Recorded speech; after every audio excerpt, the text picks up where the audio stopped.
தூங்கு மூஞ்சி வாத்தியார். ஒரு ஊர்ல ஒரு வாத்தியார் இருந்தார். அவர் மத்தியானம் சாப்பிட்ட பிறகு சிறிது நேரம் தூங்குறது வழக்கம். மாணவர்கள் எல்லாரையும் பாடம் படிக்க சொல்லிட்டு அவர் வகுப்புலயே சற்று நேரம் தூங்கிட்டு இருப்பார். மாணவர்கள் எல்லாம் ஏன் வகுப்புல தூங்குறீங்க அப்படின்னு கேட்பாங்க.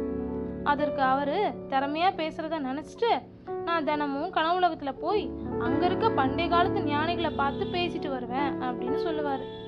மாணவர்கள் இவர் சொல்றதெல்லாம் பொய்ன்னு தெரிஞ்சுக்கிட்டு இவருக்கு ஒரு பாடம் கற்பித்தே ஆகணும் அப்படின்னு ஒரு திட்டம் போடுறாங்க. ஒரு நாள் வாத்தியார் வகுப்புக்குள்ள நுழையும் போது எல்லா மாணவர்களும் தூங்குவது போல நடிச்சிட்டு இருந்தாங்க. மாணவர்களை பார்த்த வாத்தியாருக்கு ஒரே கோபம். எல்லாரையும் கூப்பிட்டு எதுக்கு இப்படி தூங்கிக்கிட்டு இருக்கீங்க அப்படின்னு திட்டுனாரு. மாணவர்கள், அதுக்கு நாங்களும் உங்களை மாதிரிதான் கனவு உலகத்துல போயிட்டு ஞானிகளை பார்த்துட்டு வந்தோம் அப்படின்னு சொன்னாங்க. வாத்தியார் முகத்துல ஈ ஆடல. அதுக்கு பிறகுதான் தெரியுது அவர் பண்ணது தப்பு அப்படிங்கிறத அவர் உணர்ந்தார். மாணவர்களும் எல்லாருமா சேர்ந்து ஒரு பாடத்தை வாத்தியாருக்கு கற்பித்தாங்க.